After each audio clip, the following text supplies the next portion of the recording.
mereka nggak kuliah itu kan pasti harus ada dukungan dari keluarga kan Pak? Ya, betul. Program Pak ini juga bisa melatih kemampuan bertransaksi dan ilmu ekonomi syariah di situ. Kira-kira dosen favorit kalian ini pasti jurusan masing-masing berbeda-beda ya. Makanya Bapak Ibu dosen ya Miftaul Ulum Tanjung Pinang tonton nih podcast ini.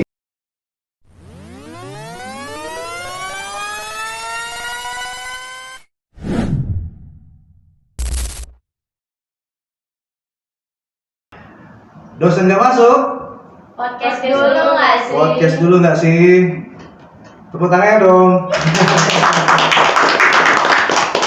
Bismillahirrahmanirrahim. Assalamualaikum warahmatullahi wabarakatuh. Waalaikumsalam warahmatullahi wabarakatuh. Kembali lagi berjumpa dengan saya Purya Ferry Haryanto, MPD, selaku dosen penasihat akademik. Hari ini saya akan membahas tentang podcast kampus akademik.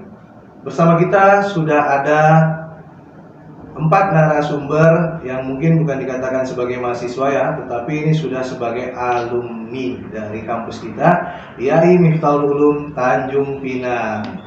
Nah, sebelumnya kita perkenalan terlebih dahulu kepada gestar kita semuanya. Di sini ada Kak Putri, ya. Bisa perkenalkan diri Kak, namanya? Perkenalkan, nama saya Putri Apriliani Khofifah dari jurusan Pendidikan Agama Islam. Ada Kak Rizka. Baik, perkenalkan nama saya Rizka Hartanti, saya dari Prodi Pendidikan Guru Madrasah Ibtidaiyah. Baik, dari Pendidikan Agama Islam, dari Pendidikan Guru Agama Islam, Guru Madrasah Agama. Guru Madrasah Ibtidaiyah. Dari PGMI, Pendidikan Guru Madrasah Ibtidaiyah. Selanjutnya ada Sela. Kak Sela, silakan Kak. Perkenalkan, nama saya Syaila Fitri Karunia dari Program Studi Ekonomi Syariah. Dari Program Studi Ekonomi Syariah. Dan terakhir ada Bang Malik.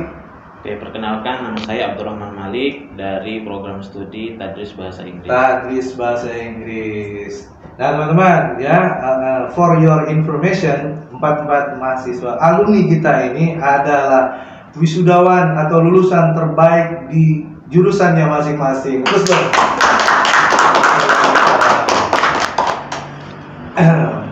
Untuk itu sebelum kita lanjut pada podcast kita, untuk teman-teman yang ingin menjadi gestar atau narasumber pada podcast kita UPT Bahasa ini, ya teman-teman dapat menghubungi nomor kontak yang sudah kami sediakan.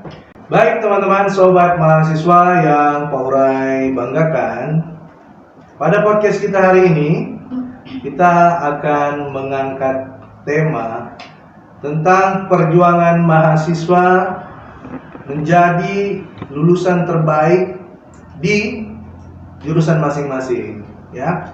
Dan apalagi mereka-mereka ini mendapatkan bonus dari gubernur pada saat itu sebesar 5 juta rupiah. Ya, nah untuk itu dengan adanya narsum kita atau gestar kita pada hari ini, tentu saja ini menjadi kesempatan yang langka untuk kita mengulik bagaimana perjalanan perkuliahan mereka, ya, sampai mereka menjadi lulusan terbaik. Dan mudah-mudahan ini akan menjadi informasi yang akan menambah wawasan untuk teman-teman atau sobat mahasiswa semua. Nah teman-teman, kita coba bertanya kepada gestar kita untuk Kak Putri ya. Kak Putri ini dari jurusan Pendidikan Agama Islam. Nah Kak Putri, sebelumnya Kak Putri dan kakak-kakak dan abang-abang ya, Pak Urai ingin bertanya ini, kira-kira berapa lama waktu yang kalian selesaikan dalam mengikuti perkuliahan sampai teman-teman wisuda? Kalau dari Kak Putri sendiri berapa lama? Sekitar 3 tahun? 3 tahun? setengah. 3 tahun setengah ya? 3 tahun setengah. Kalau Kak Rizka? Sekitar 4 tahun Pak. 4 tahun pas ya? 4 tahun, alhamdulillah. 3 tahun setengah, 4 tahun. 3,5 tahun juga. 3,5 tahun Kak Sila.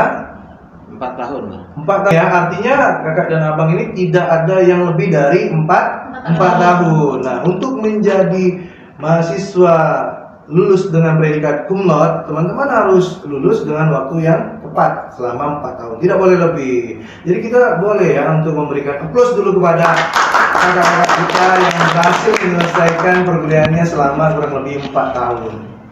Baik, karena teman-teman sudah menyelesaikan perkuliahan kurang lebih 4 tahun itu, tentu saja teman-teman pasti melakukan effort yang luar biasa selama teman-teman menyelesaikan perkuliahannya. Betul atau tidak nih? Betul sekali. Tidak ada kan teman-teman yang menyelesaikan perkuliahan dengan hasil atau dengan predikat cum laude tanpa adanya effort. Tidak mungkin ya, itu nonsens ya teman-teman, tidak masuk akal. Tentu saja dari keempat jurusan ini mereka pasti memiliki pengalaman dan cerita yang berbeda-beda, tentu saja bermanfaat untuk kita simak bersama-sama. Nah, Bapak mau bertanya kepada Kak Putri, salah seorang cum laude dari jurusan PAI ya, Pendidikan Agama Islam, Institut Agama Islam Miftahul Ulum Tanjung Pinang. Nah, untuk mendapatkan prestasi cum laude ini ya, kira-kira apa strategi yang paling efektif menurut Kak Putri, dan bagaimana cara mengatur waktunya atau memanage waktu dalam tekanan-tekanan akademik yang Kak Putri rasakan? Kira-kira bagaimana Kak Putri? Silakan. Kalau dalam perkuliahan itu pasti kita kan ada yang namanya tugas ya, tugas. Nah, di situ kita harus rajin dalam mengerjakan tugas. Jangan pas mau deadline baru sibuk-sibuk mau buat. Itu kebanyakan mahasiswa pasti gitu kan? Ya nggak, bener kan? SKS ya, sistem kebut semalam. Nah, kalau masih ada mahasiswa yang mengerjakan SKS seperti itu, sistem kebut semalam, jaminlah tidak mungkin bisa cum laude. Jadi kita harus dari jauh-jauh hari ngerjain tepat waktu, usahain tepat waktu. Nah, untuk kuliah juga itu pasti kan kita nggak mungkin jadi mahasiswa kupu-kupu ya. Kuliah pulang. Iya. Ya, pastinya kita kan ada juga yang namanya organisasi. Dan kebetulan di sini saya hobinya itu berorganisasi atau kayak berbaur lah ke masyarakat. Sosialisasi ya, bersosialisasi. Ya. Nah, baik di internal maupun di eksternal. Karena dengan organisasi itu kita juga bisa menambah relasi kita, teman banyak, pengalaman juga gitu.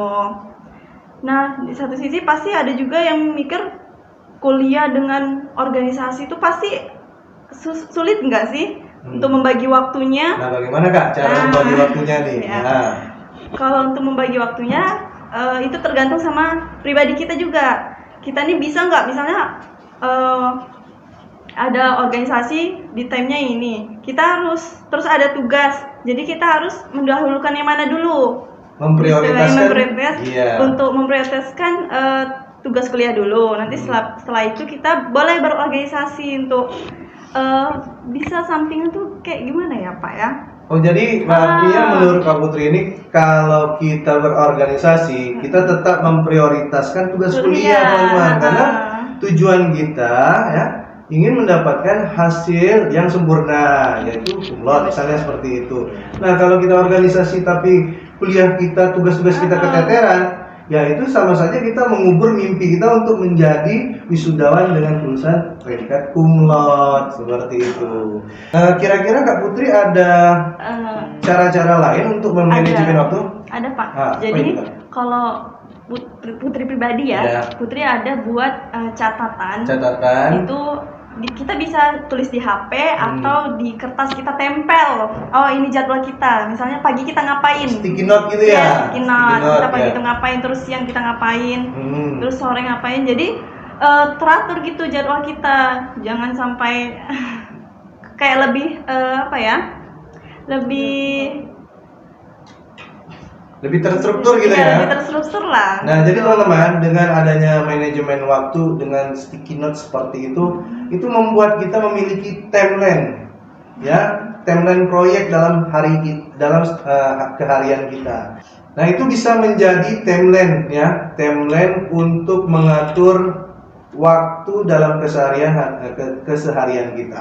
Baik, terima kasih Kak Putri. Sekarang Bapak ingin bertanya kepada Kak Rizka nih. Nah, kalau tadi Kak Putri sudah memiliki beberapa alternatif jawaban. Kalau Kak Rizka bagaimana ini untuk strateginya? Ya, strateginya dalam menghadapi kesibukan kuliah, kampus, kuliah, kerja, dan organisasi. Silakan Kak. Kalau saya pribadi sih, saya lebih membuang sifat menunda-nunda, Pak. Menunda-nunda ya? Iya. Ya. Karena kalau kita sudah kayak menunda 5 menit, itu akan tertunda 5 hari. Masya Allah. Kalau kita menunda 5 hari, akan tertunda 5 minggu. Tugas itu nggak dibuat, Pak. 5 minggu. Kalau 5 minggu, 5 bulan. 5 bulan, 5 tahun. DO kan 5 bulan. Ya, katanya mau kumlot 4 tahun dong. Jangan 5 tahun. 5 tahun nggak Tundanya bisa. 5 tahun. Ya, seperti itu ya. Baik Kak, jangan menunda-nunda waktu. Lagi? Misalnya saya membiasakan diri, misalnya di rumah itu ada satu papan itu, Pak. Nah, nanti saya akan membuat papan itu tuh terisi seminggu ke depan apa yang akan saya lakukan. Sebentar Kak, ini papan schedule gitu ya? Iya, benar. Papan tulis, papan schedule, itu Iya. schedule untuk per 1 minggu. Per 1 minggu. Jadi nanti kalau sudah selesai schedule itu dihapus, diganti schedule yang Iya, baru. benar. Itu boleh dicoba loh teman-teman ya, trik seperti itu menggunakan papan schedule untuk mengatur schedule per minggu kita, ya, supaya kita tidak terlewatkan proyek-proyek yang akan kita kerjakan di dalam 1 minggu Nah, yang akan kita laksanakan. Baik, ada lagi Kak Rizka? mungkin itu, Pak, tips dari saya sih. Sementara itu dulu ya. Baik, terima kasih. Luar biasa ya teman-teman. Jadi Pak Urai tangkap di sini, sebagai seorang mahasiswa, kita jangan menunda-nunda waktu. Karena jika kita menunda waktu sekali saja, pikiran kita akan terdistrak dengan hal-hal yang lain. Ya. Kalau pikiran kita sudah terdistraksi dengan hal-hal yang receh, seperti kita menunda waktu 5 detik untuk membuka sosial media, padahal pada saat itu kita ingin mengerjakan tugas, tapi kita menunda 5 detik saja untuk membuka sosial media, dan akhirnya terdistrak dengan hal-hal yang receh seperti ini yang akan membuat kita menunda menjadi detik, menjadi menit, menjadi jam, dan akhirnya tidak selesai tugas-tugas kita. Seperti itu ya, Bat mahasiswa, orang panggilnya Bat karena sobat ya. Nah, selanjutnya kita bertanya kepada Kak Sela ya. Di sini ada Kak Sela dari Prodi Ekonomi Syariah. Bagaimana Kak Sela strateginya dan bagaimana kiat-kiatnya untuk mengatur waktu? Ya, baik Pak. Kalau saya kan, terutama saya kerja nih ya Pak ya, Ya. dari Senin sampai Jumat. Saya juga ikut organisasi, ada organisasi bank sampah. Terus kalau di hari libur, nah itu dia, dari Senin sampai Jumat saya kerja dulu Pak, dari pagi. Nah malamnya itu kuliah, dari pulang kerja sampai kuliah. Organisasinya itu diambil pas hari libur kerja. Nah, iya hari libur. Jadi tetap ada organisasinya, tetap kuliah, tetap kerja di sambil semua. Nah, itu tuh gimana cara kita untuk membagi waktunya itu? Ya, kita lihat dulu jadwal kita gimana. Dari Senin sampai Jumat udah pasti kerja, udah pasti kuliah. Nah, hari liburnya itu berorganisasi. Untuk libur jalan-jalannya itu juga pasti ada. Cuma gimana kita tetap bahasanya itu mengambil ilmu di luar, itu kayak kita ikut organisasi kayak bank sampah ini. Belajar tidak kayak, harus di dalam kelas benar, saja ya. Iya, Nah. kayak di luar nih kan juga organisasi itu, terus juga ada pasti kayak PKM-nya, ada ini, kita tetap ikut itu juga. Nah, itu bener-bener gimana ya, kita harus membangun diri kita jangan kayak malas-malasan juga untuk kan udah kerja, kan udah kuliah, udah capek, jadi hari libur tuh untuk kita tidur lah, untuk kita istirahat.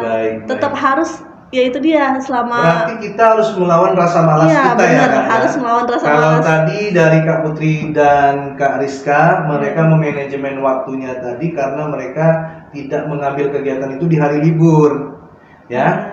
Nah, tapi mereka harus membagi waktu. Tapi kalau Kak Sela, ini karena waktu yang luang itu hanya di hari Minggu, Iya, Sabtu Minggu. sedangkan dia juga perlu bed rest atau istirahat, tetapi dia melawan melawan rasa malas itu untuk mengikuti kegiatan organisasi seperti ini. Baik, terima kasih Kak.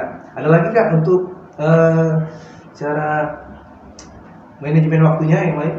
Mungkin itu aja. Itu saja. Iya. Terima kasih. Selanjutnya yang paling ganteng nih. Yang paling ganteng. Jadi setelah Pak Urai tapi ya, yaitu Bang Malik. Kalau cantik bahaya, Bang. Ya. Jadi Bang Malik ini satu-satunya wisudawan ya, mahasiswa atau laki-laki yang cum laude. Nah, dari semua jurusan Bang Malik ini satu-satunya laki-laki yang cum laude dengan IPK 3, berapa Bang? 90. 90. Masya Allah, tepuk tangan dulu. Kalau tadi Kak Putri cum laude-nya IPK-nya berapa? 3,77. 3,77 teman-teman. Kalau Kak Rizka? 3,74. 3,74. Kalau Kak Sheila? 3,69. 3,69. Nah, kalian yang IPK-nya di bawah 3 mau cum laude, sini. Nanti Pak Ure tuntun di tempat sepi. Nah, tahu kan akhirnya? Nah, jadi kalian jangan bermimpi untuk cum laude jika kalian bermalas-malasan, kalian menganggap bahwa kuliah itu hanya sekedar datang, duduk, pulang, ya. Nah, contohkan kakak-kakak ini. Selanjutnya Bang Malik, bagaimana nih strategi Bang Malik? Lalu bagaimana cara untuk memanajemen waktu dengan kesibukan Abang yang mungkin kuliah sambil bekerja dan berorganisasi, atau ada kesibukan lain berumah tangga barangkali? Tapi kakak-kakak belum ada yang berumah tangga ya? Nah, kalian jangan berumah tangga duluan gitu. Tapi kalau mau ya silakan. Silakan Bang Malik. Baik, pertama soal ini strategi dalam masalah mencapai nilai bagus dan kemudian dan sebagainya. Disclaimer dulu Pak ya. Disclaimer ya. Jadi sebelum saya bahas strategi, saya ini sangat terbantu dalam bahasa Inggris ini karena saya sudah bisa bahasa Inggris. Jauh. Ada basic bahasa Inggrisnya ya? Iya. Ada Jadi basicnya. sudah bertahun-tahun saya ngajar bahasa Inggris di pesantren. Saya juga keluar negeri juga jadi penerjemah juga pernah begitu. Nah, ya. Dan menurut saya itu sangat membantu begitu. Nah, sekarang kita ke strategi. Kalau menurut saya konsistensi dalam nilai di setiap semester itu akan mempengaruhi. Sebagai contoh, saya di semester 1 IPK itu 368, paling rendah itu. Paling rendah semester 1 3,68. Nah, kemudian semester 2 dan semester 3 Itu masih udah naik konsisten? sedikit. Oh, Naik ada sedikit peningkatan ya? 380-an begitulah.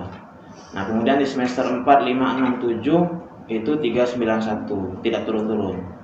Nah, kemudian di semester 8 390. Itu secara kumulatif ya teman-teman, rata-rata dari semester 1 sampai semester 8. Nah, Kemudian menurut saya juga, ini saya dengar dari dosen saya juga Pak Joko Iswanto. Beliau termasuk orang yang memberi penilaian itu bukan hanya sekedar pintar, tapi bagaimana kita aktif di kelas, kemudian mau mengikuti kegiatan-kegiatan kampus. Saya jujur tidak berorganisasi karena saya sibuk bekerja. Nanti saya akan bicarakan dalam masalah manajemen waktu. Tapi saya setiap ada kegiatan kampus, saya usahakan selalu ikuti. selalu Bahkan hadir gitu ya. ketika ada lomba debat bahasa Inggris yang diadakan oleh UIN Araniri Aceh itu, ada juga lomba baca kitab. Di situ kan ada 2 jurusan atau 2 cabangan lomba yang berbeda. Itu saya diminta dua-duanya, tapi kan tidak bisa. Akhirnya karena prodinya inginnya saya lomba debat bahasa Inggris, akhirnya saya disuruh ikut lomba debat bahasa Inggris waktu itu. Walaupun tidak menang, setidaknya sampailah ke tahap selanjutnya. Sempat juga berdebat di situ dengan mahasiswa-mahasiswa lain di universitas yang berbeda-beda di seluruh Indonesia, di kampus-kampus Islam maksudnya. Nah, itu menurut saya salah satu faktor di mana dosen-dosen di prodi saya itu mereka mau memberikan nilai yang bagus. Jadi bukan hanya semata-mata mengerjakan tugas tentu sangat penting sekali itu, seperti yang disampaikan oleh kakak-kakak tadi kan. Tapi menurut saya juga tadi keaktifan di luar kegiatan belajar mengajar itu juga membantu dalam meningkatkan nilai. Dan juga konsistensi dalam dalam nilai yang bagus serta konsisten dalam mengikuti kegiatan-kegiatan kampus. Begitu. Untuk ininya manajemen Oke. waktu. Nah, untuk manajemen waktu, saya ini dari akhir 2023 sampai akhir 2021 sampai akhir 2023 saya jadi imam masjid, saya jadi pengasuh pesantren. Pengasuh di sini artinya 24 jam saya mengasuh mereka begitu. Kemudian saya juga mengajar, dan di situ memang tantangan besarnya di situ, Pak. Jadi saya misalkan kuliah sampai sore kebetulan, sedangkan sore itu saya harus ngajar. Iya. Saya akhirnya ngebut itu, Pak. Dari sini sampai ke Batu 4 itu ngebut Ini itu sore. ngebutnya ngebut ngapain? Ngebut untuk ngebut- masuk kelas. Ngebut perjalanan. Iya, ngebut perjalanan. Jadi Atau selesai ngebut jadi imam? enggak ngebut jadi ngajar. Oh, ngajar. Itu contoh sederhana. Bagaimana saya manage waktu yang ya lumayan kelabatan lah ketika Ya. itu, begitu. Luar biasa ya. Kemudian juga masalah tugas, saya juga bikin sticky notes biasanya. Kemudian saya tambahkan kata-kata motivasi yang agak keras. Kau harus selesaikan sekarang. Sekarang kalau atau nggak tidak selesai. sama sekali. Nah, seperti Gitu itu. ya. Tapi dalam bahasa Inggris, biar nggak terlalu kasar kedengarannya begitu kan. Kalau bahasa Inggris bagaimana tuh? Misalkan- No or never. Kurang lebih seperti Terus kan itu. Pak Ure kan? Nah. Mana kamera Ure ini? Nggak ada. Begitu itu contoh bagaimana saya bisa menyelesaikan tugas tidak lambat-lambat, tidak menunda seperti yang disampaikan tadi. Mungkin begitu saja untuk Baik, terima kasih. Kita berikan aplaus lagi dong untuk luar biasa. Nah, jadi teman-teman sobat mahasiswa, keempat wisudawan ini mereka berasal dari jurusan yang berbeda-beda. Tentu saja mereka itu memiliki latar belakang pengalaman yang berbeda juga dalam menyelesaikan atau menjalankan perkuliahan yang mereka lakukan selama kurang lebih 4 tahun ini. Nah, dari Kak Putri ya, Kak Putri itu ada organisasi apa saja yang Kak Putri ikuti? Saya ada ikut organisasi Muda Berbagi Cahaya. Muda Berbagi Cahaya. Iya.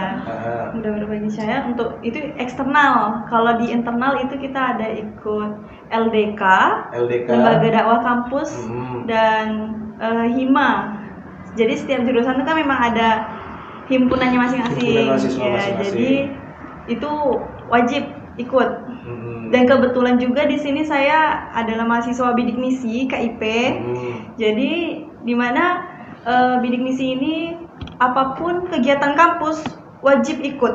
Wajib ikut ya. Nah, Jadi itu yang tidak ada kata tidak ya. Iya, tidak. Harus ikut. Harus gitu. ikut. Mau sibuk atau tidak Iya, tetap ikut. harus itu. Nah, karena keharusan ini, keterpaksaan ini juga lah yang membuat kamu Iya. terbiasa dalam mengikuti organisasi. betul Dan sekali. akhirnya lama-lama kamu mencintai organisasi. Nah, Jadi hobi. jadi hobi ya berorganisasi. Nah, ya, jadi teman-teman bahwa ya keberhasilan seseorang itu juga dipengaruhi dengan kemampuan komunikasinya juga ya, dari interaksi sosialnya juga. Nah, seperti itulah yang disampaikan oleh Kak Putri. Kalau Kak Rizka, organisasi apa yang kamu ikuti? Kalau yang ada di kampus, saya pernah jadi ketua HIMA, juga pernah di DEMA. DEMA juga, HIMA juga ya. Masya Allah, untuk HMJ pasti ya, itu sebagai organisasi wajib yang harus diikuti. Nah, terima kasih. Kalau Kak Sela, Kalau saya juga pernah di HIMA juga, HMJ HIMA. itu ya. HMJ Ekonomi Syariah ya. Ya, HMJ Ekonomi Syariah dan Bank Sampah. Di Bank Sampah ini maksudnya itu dalam struktur organisasinya adalah sebagai Sebenarnya Bank Sampah ini bisa bisa eksternal juga. bisa internal, Iya, eksternal. karena kalau di kampus memang ini kan untuk dibikin organisasi juga ya sebenarnya. untuk memberdayakan Dan- mahasiswanya gitu ya. Dan untuk di luar ini kampus IA ini cuma satu-satunya yang buka Satu-satunya. bank sampah di Kota Tanjung Pinang ini. Sekota Sekota Tanjung Tanjung Pinang, Pinang, iya. Masya Allah. Jadi eksternal juga Iya, ya. eksternal juga. Nah, jadi masyarakat juga bisa Iya. menjadi bagian dari Iya, Bank Sampah. benar.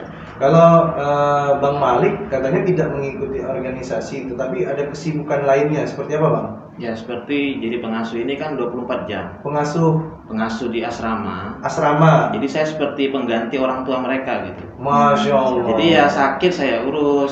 Yang tak sakit juga sakit. Nah, jadi bukan pulang ngajar pulang bukan. Oh, Mengajar ada jamnya sendiri, Iya. tapi pengasuh ini yang agak sibuk. Nah, seperti itulah kira-kira latar belakang dari kakak-kakak abang wisudawan kita yang lulus dengan predikat cum laude tahun ini, ya teman-teman. Karena 4 atau 5 hari yang lalu mereka wisuda di Hotel CK Hotel Tanjung Pinang ya, CK Hotel Tanjung Pinang, dan dihadiri langsung oleh Gubernur Kepulauan Riau, Bapak Ansar Ahmad. Nah, oh ya teman-teman, dengar-dengar katanya kalian ini mendapatkan bonus wisuda terbaik, mendapatkan bonus 5 juta. Bikinkan efeknya 5 juta, mana Tiara? Ya. 5 juta dari Pak Gubernur langsung di TF ke rekening mereka masing-masing. Nah, jadi teman-teman, kalau kalian ingin melihat orang berjalan megang uang 20 juta, nah ini. Nih, kalian lihat 4 orang ini berjalan megang uang masing-masing 5 juta. Jadi mereka berempat ini 20 juta, teman-teman. Bayangkan, ya. Nah, itu mereka dapatkan bukan tanpa effort, teman-teman, ya. Jadi jangan merasa bahwa sesuatu yang kita kerjakan itu tidak ada hasilnya, begitu ya. Nah, jadi teman-teman harus berkomitmen ketika teman-teman sudah memutuskan sesuatu, maka selesaikan yang telah kalian putuskan itu, yang telah kalian pilih.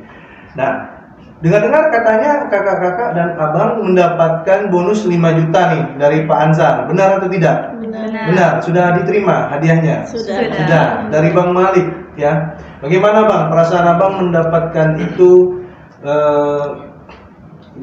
hadiah 5 juta itu langsung dari Pak Gubernur, dan pada saat itu abang dipanggil ke depan mimbar, ke depan para hadirin wisuda untuk menerima penghargaan cum laude dan diberikan oleh Gubernur. Bagaimana perasaan abang?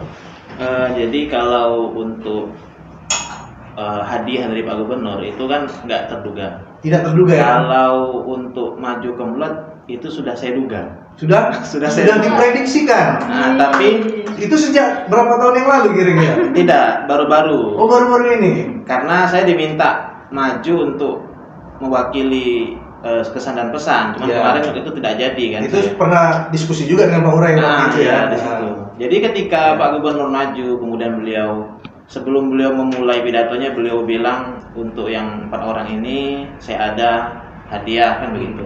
Untuk memotivasi adik-adik tingkatnya yang akan wisuda tahun depan ya. Iya. Supaya bisa mendapatkan cum laude. Kata Pak Gubernur seperti itu, Pak Ansar Ahmad. Jadi teman-teman silakan lihat cuplikan videonya itu di YouTube-nya IAI Miftahul Ulum, prosesi wisuda. Lanjut Bang. Nah, kemudian ketika beliau bilang akan berikan hadiah itu, saya juga tidak menyangka jumlahnya segitu. 5 juta Bang ya. Jadi ketika beliau bilang 5 juta, ya sedikit kaget juga lah, sedikit kaget. Kiranya berapa? 500.000? Ya saya kira kisaran di bawah 1 juta sampai 1 juta, begitu.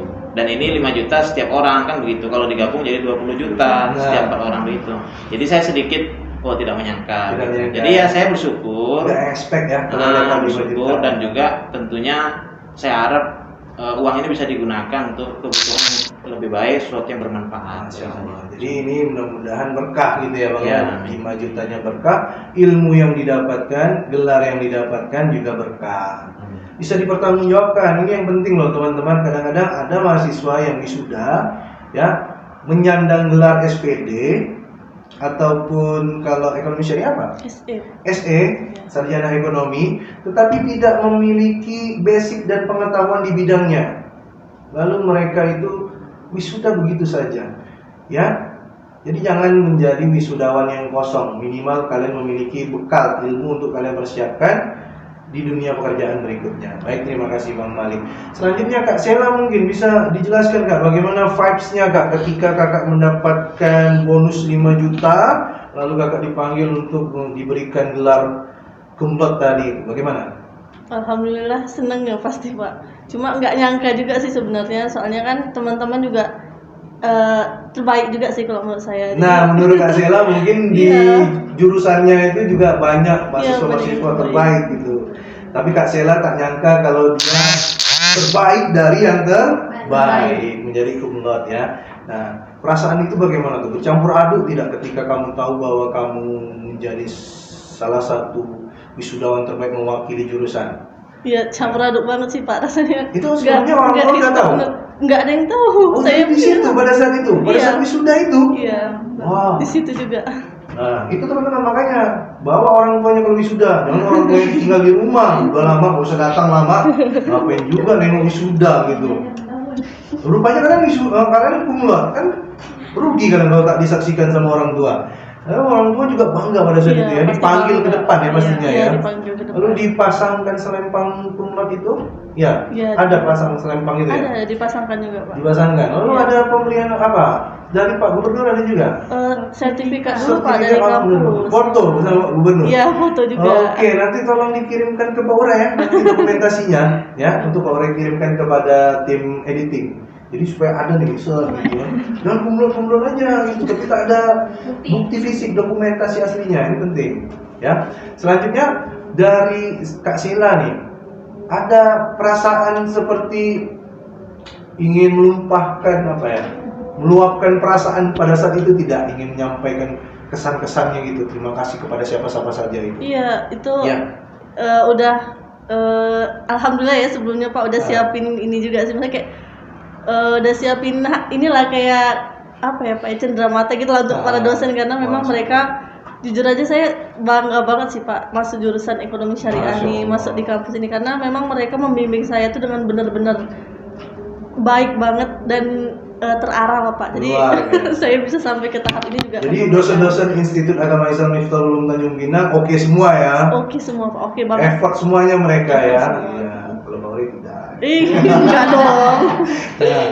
Nah, terima kasih Kak Sela ya pengalamannya. Kalau untuk Kak Rizka bagaimana? Kalau untuk perasaan pada saat itu mungkin campur aduk ya Pak, karena bangga sama diri sendiri, Terus karena pencapaian ini iya ya. perjuangannya juga nggak main-main kan Pak, banyak mimpi yang saya harus kubur demi Menyelesaikan. menjadi guru. Jadi guru, masya Allah, merinding ya Pak Uri. Kok merinding di sini? Merinding di sini. Merinding Pak Uri. Jadi teman-teman kalau sudah masalah prinsip nih ya, ada mimpi yang harus dia kubur untuk mengejar cita-citanya, ini luar biasa sekali. Ada lagi? Pada saat itu juga mama saya kan udah sendiri nih Pak ya, bapak saya sudah nggak ada. Nah pada saat itu mama saya itu nangis Pak, lihat anaknya maju ke depan. Menyaksikan Benar. pada saat prosesi wisuda Iya. itu. Masya Allah. Baru kali ini saya bangga buat mama saya nangis Pak. Masya Allah. Tisu, nggak ada tisu ya? Nih, tak ada tisu pula ya. Ini gordengan Nah, Pak. gordengan ada tisu. Luar biasa teman-teman. Ya, kalau sudah bawa orang tua, apalagi ibu yang tak tahan netes air mata ya teman-teman. Luar biasa. Ada lagi Kak Rizka? Coba. Udah cukup itu saja ya. Jangan lagi ya. Nanti ada yang motong bawang ini teman-teman. Nis, ada yang motong bawang ini.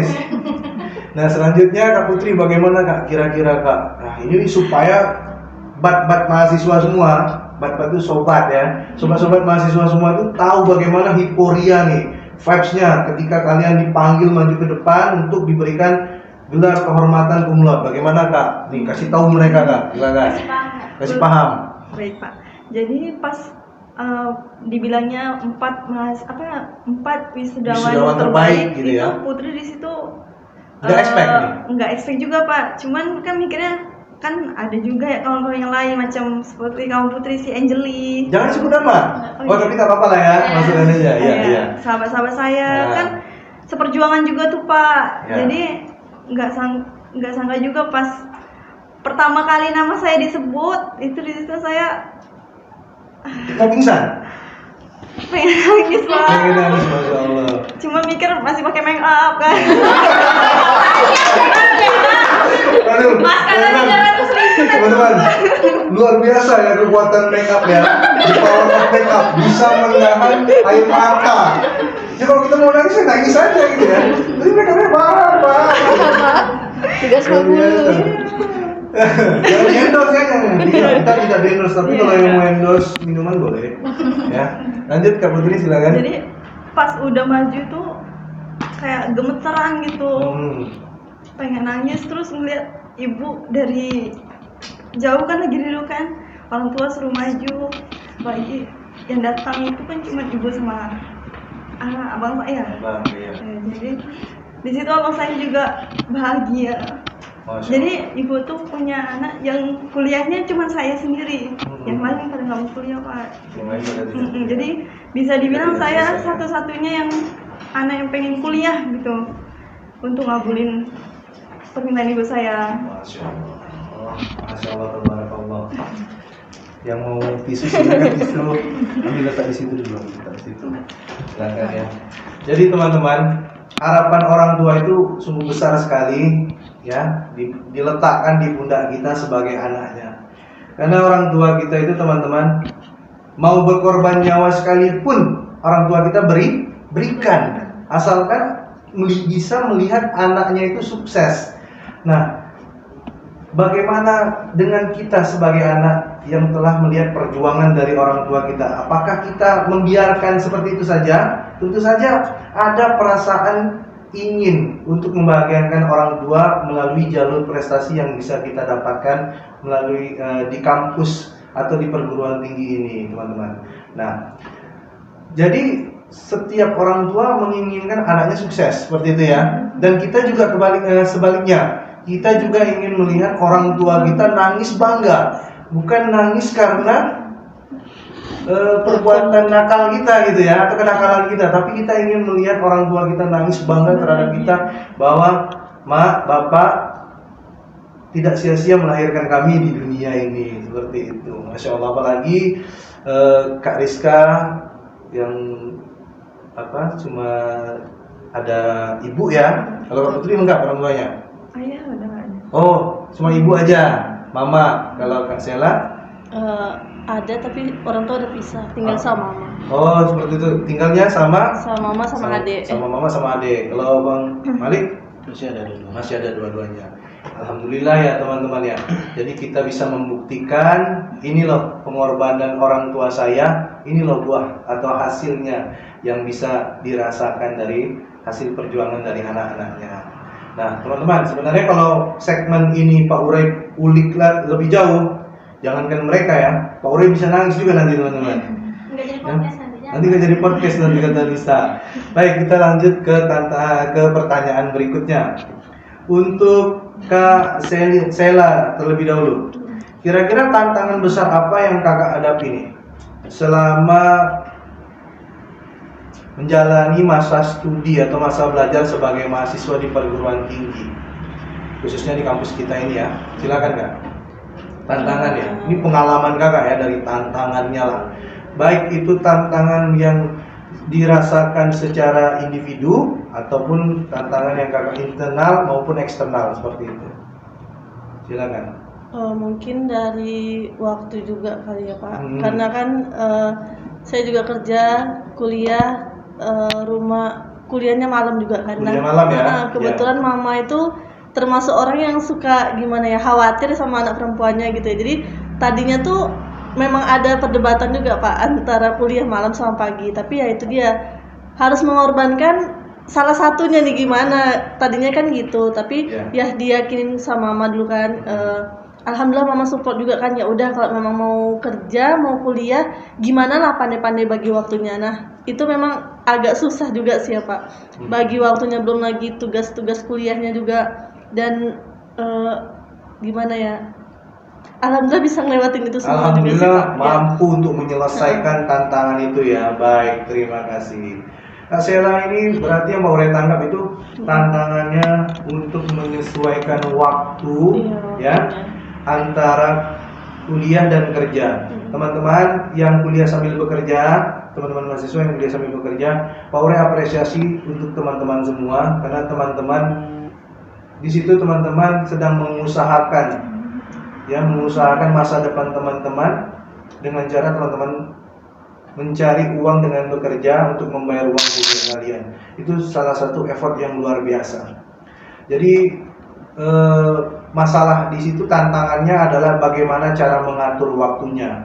Nah, tetapi dari pengalaman Kak Sela ini bisa kita ambil bahwa semua itu kalau sudah dibarengi dengan niat, insya Allah kita bisa menyelesaikan tantangan itu dengan baik. Seperti itu ya Kak ya? Iya benar. Baik, terima kasih. Kalau dari Kak Rizka bagaimana? Tantangan apa nih yang kira-kira kamu dapatkan selama mengikuti studi di kampus kita? Sebenarnya tantangan itu kalau pribadi menurut saya itu tantangan ya Pak. Ya. Saya ini SMA-nya itu SMA teknik Pak. SMA teknik loh teman-teman, ambil jurusan pendidikan guru madrasah ibtidaiyah PGMI. Iya. Dari teknik ke guru. Luar biasa. Jadi saya lulusan STM mana nih? STM Pinang, STM SMK 3. Pinang. Nah, saya itu dididik keras Pak. Saya dididik keras. Saya saya salah satu manusia yang kesabarannya setipis tisu. Siapa? Saya. Ya. Dan disuruh ngajar anak SD. Masya Allah. Itu ujiannya sebenarnya berat, cuman karena Jadikan sebagai tantangan ini. iya, betul. Nah, sama waktu itu saya awal masuk ke kampus nggak dibilang wajib pakai rok Pak. Saya dari STM itu susah sekali pakai rok. Terbiasa menggunakan celana panjang gitu ya. Iya, ada pakai rok yang kayak rok OSIS gitu-gitu, cuman saya lebih nyaman pakai celana sebenarnya. Nah, di sini saya dididik kalau guru itu harus pakai rok. Kalau guru itu nggak boleh jalannya kayak laki-laki. Kalau guru itu harus berpenampilan sebagai guru. Berwibawa. Iya, benar. Yang ura-uraan. Nah, itu menurut saya juga termasuk tantangan saya. Saya harus lebih feminim, saya harus bisa berinteraksi dengan anak kecil dengan sabar. Masya Allah. Saya harus jadi pendidik yang oke di mata siswa saya gitu loh Pak. Masya Allah. Jadi teman-teman yang bisa kita ambil dari pengalamannya Kak Rizka ini teman-teman, ya, ini seperti orang yang banting setir teman-teman, ya, dari SMA-nya ambil teknik mesin ya. Teknik bangunan. Teknik bangunan, tiba-tiba kuliah memutuskan untuk mengambil jurusan keguruan, pendidikan guru madrasah ibtidaiyah, di mana harus mengajar anak SD loh teman-teman. Pak Uray kalau ngajar anak SD bukan setipis tisu, Enggak ada setipis jelly begitu. Tidak ada lagi kesabaran dalam hati Pak Uray ya. Makanya Pak Uray lebih baik mengajar mahasiswa nih seperti mereka ini ya, sambil baring-baring ini. Nah, ya. Jadi Kak Rizka harus banting setir dari jurusan teknik mengambil jurusan pendidikan guru yang mana tidak ada basic sama sekali. Ini merupakan tantangan loh teman-teman, ya.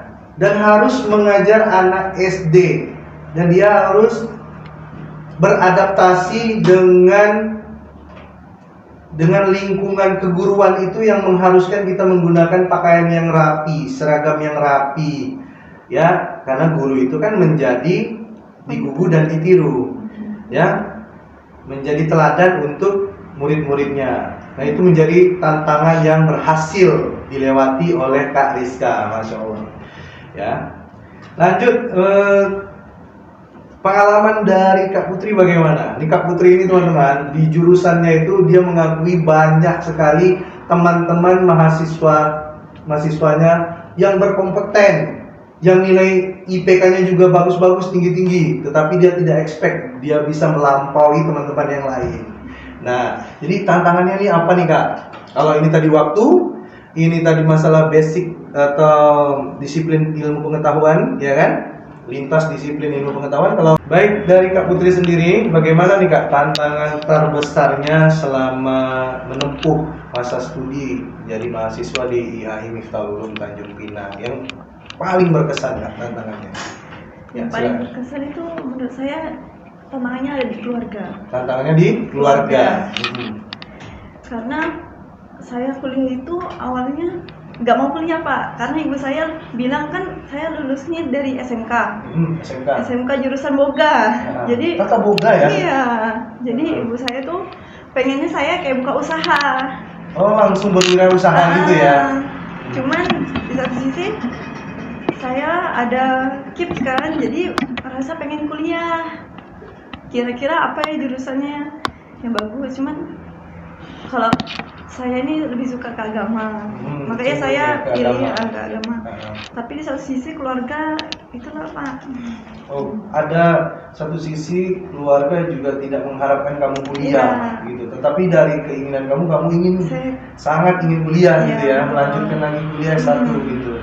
Nah, jadi dari keluarga bisa diceritakan dulu bagaimana kira-kira atau barangkali konflik yang terjadi di antara kamu dengan keluarga untuk melanjutkan kuliah ini.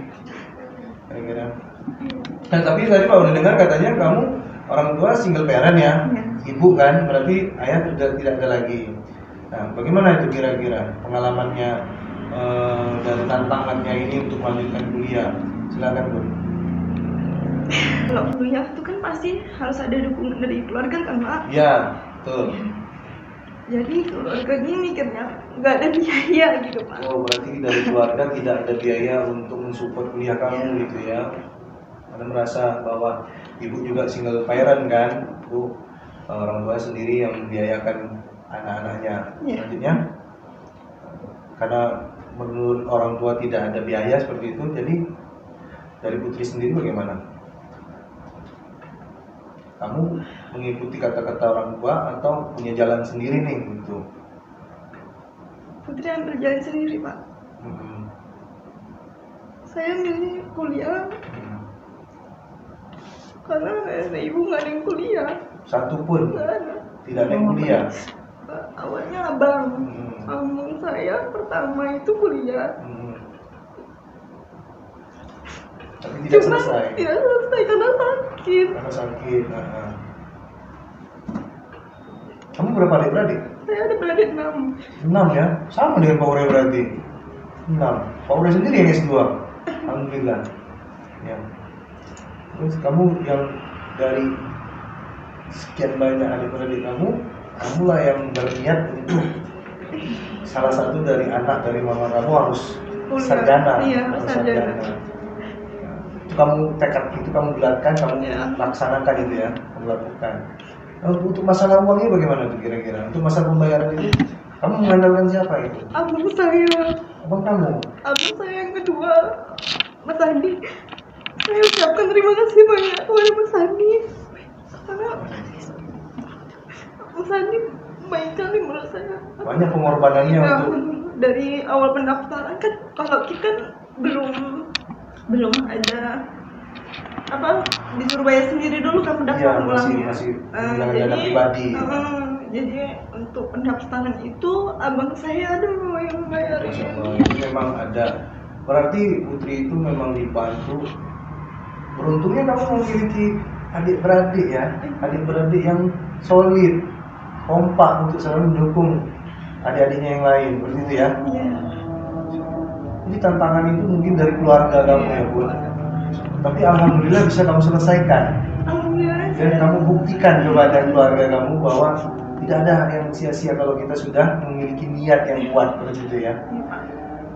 Akhirnya memang cita-cita kamu ingin menjadi guru seperti itu. Awalnya saya ya pengen Dari jurusan tata boga yang dulu, sekarang memang saya pengen ngajar. Saya bermanfaat bagi banyak orang. dari ilmu yang kamu dapatkan seperti itu ya. Jadi kamu bisa mengimplementasikan ilmu itu menjadi guru mengajar untuk orang banyak seperti itu. Iya betul Pak. Baik, terima kasih ya Putri. Ini kalau kita lanjutkan mungkin segmen ini berdarah-darah teman-teman. Nangis darah ya. Selanjutnya Bang Malik, silakan Bang. Tantangan ya. Ya tantangannya Bang.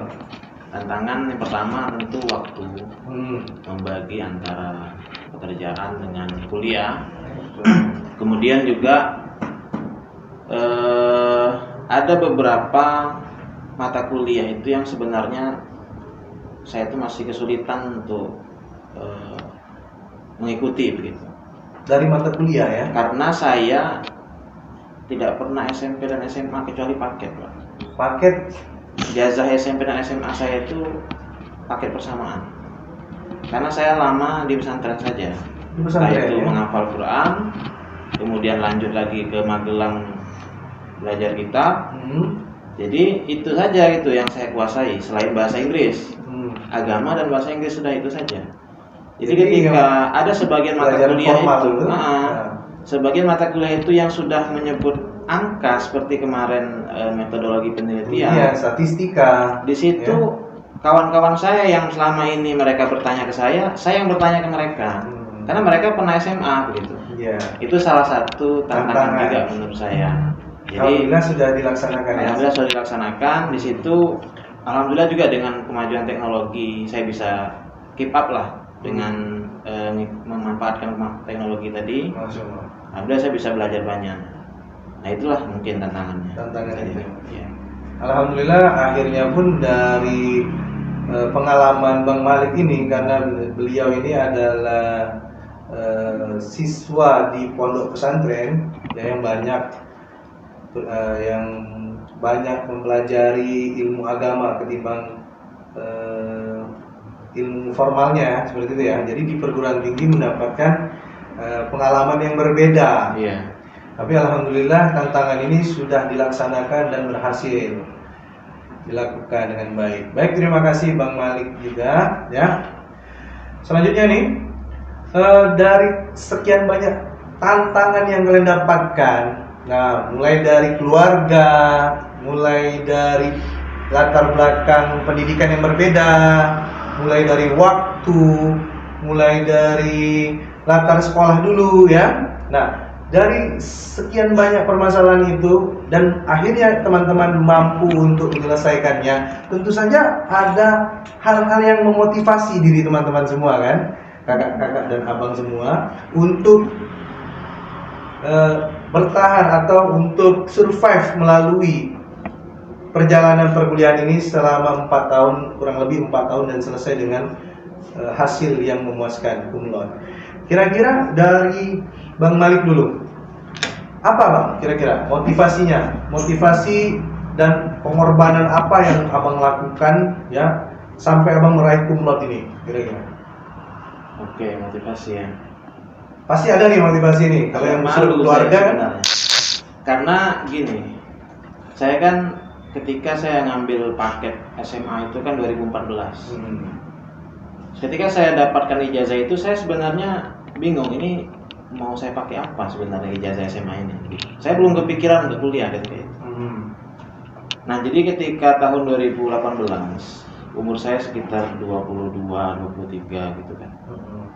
Sebenarnya saya hampir menikah di Kalimantan itu, tapi tidak jadi. Nah, disitulah saya bertekad, sudahlah sekalian saya kuliah saja. Ya, akhirnya ketika 2020 saya pulang ke rumah secara permanen begitu, saya tidak di Jawa lagi, tidak kemana-mana lagi. Disitulah motivasi saya. Ketika saya sudah memutuskan untuk kuliah, yang sebelumnya saya tidak kepikiran untuk kuliah, saya harus bertahan bagaimanapun caranya ketika itu. Ya, disitulah menurut saya motivasi saya. Ketika saya sudah tidak jadi melakukan satu langkah besar dalam hidup, saya ambil langkah yang berikutnya, yang lain.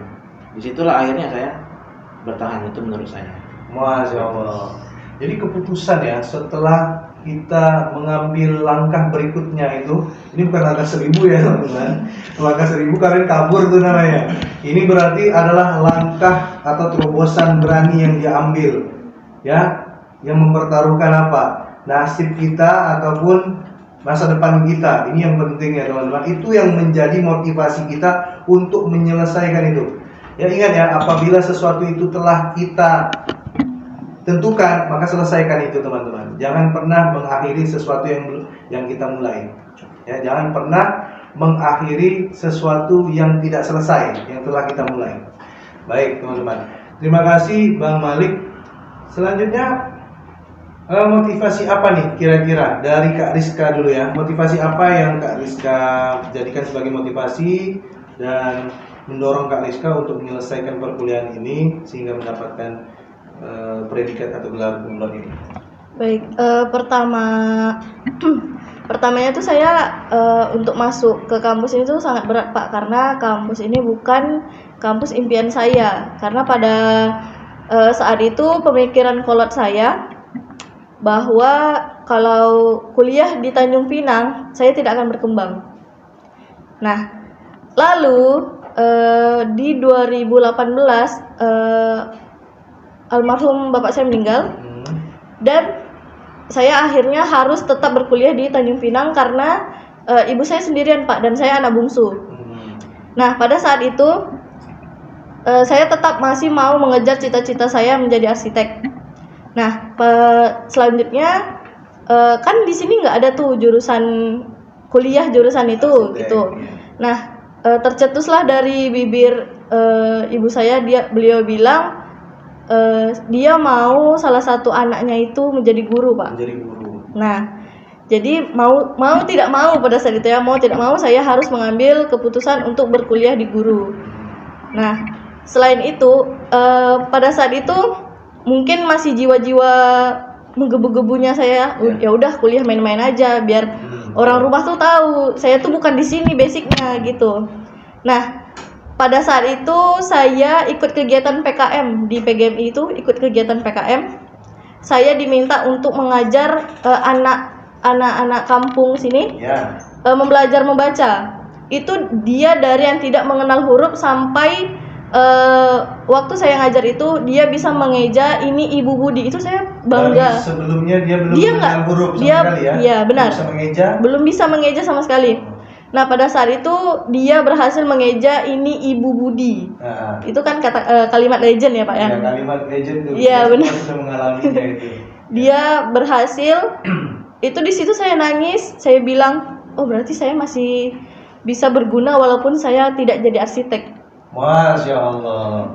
Jadi kamu memutuskan untuk rupanya saya tidak salah jurusan, gitu benar. Ya. Dan akhirnya jurusan yang saya ambil ini menjadi seorang guru, itu yang memotivasi kamu untuk survive, bertahan sampai selesai mengambil gelar S1 pendidikan ya, S1 pendidikan kan? Iya benar. Nah, baik, terima kasih. Ada lagi Kak Rika? Mungkin itu sih, sama setiap saya cerita tentang perkuliahan saya di keguruan ini, itu ibu saya tuh selalu dengar dengan sumringah gitu loh, Pak. Oh, dia berarti memang bangga kalau anaknya tuh emang jadi guru, bukan bukan ikut jejaknya yang jadi orang bangunan gitu. Ya, baik, terima kasih. Wah, sedih sekali ya rupanya teman-teman ya. Pak Uray juga. Jadi Pak Uray ini jadi flashback loh teman-teman. Flashback karena waktu Pak Uray selesaikan S2 Pak Uray di Solo, Jawa Tengah. Pak Uray menelpon orang tua di kampung di Tanjung Pinang, menceritakan pengalaman Pak Uray selama kuliah di Solo kepada orang tua. Dan orang tua itu hanya tertawa, tersenyum, padahal mereka itu tidak mengerti, teman-teman. Ya, benar. Mereka tidak paham, tapi mereka ingin mensupport kita, ya, bagaimanapun keadaan mereka seperti itu. Padahal mereka tidak paham sama sekali, teman-teman. Jadi pesan Pak Uray untuk teman-teman mahasiswa semua, ya, yang teman-teman merantau, teman-teman kuliah ke Tanjung Pinang, ingat orang tua kalian yang meletakkan 100% kepercayaannya kepada kalian semua, dan jangan dikhianati. Mohon jangan dikhianati kepercayaan yang orang tua kalian berikan kepada kalian. Selanjutnya mungkin Kak Putri bisa jelaskan kira-kira Kak motivasinya? Ya. Untuk motivasi mungkin dari cita-cita saya sendiri. Ya. Cita-cita saya memang ingin jadi guru dan pengen jadi orang yang bermanfaat bagi banyak orang, dan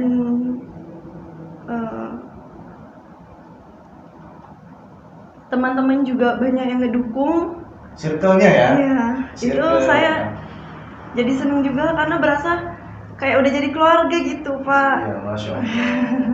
Ini kalau circle-nya baik ya teman-teman ya, itu dampaknya, impact-nya juga baik teman-teman.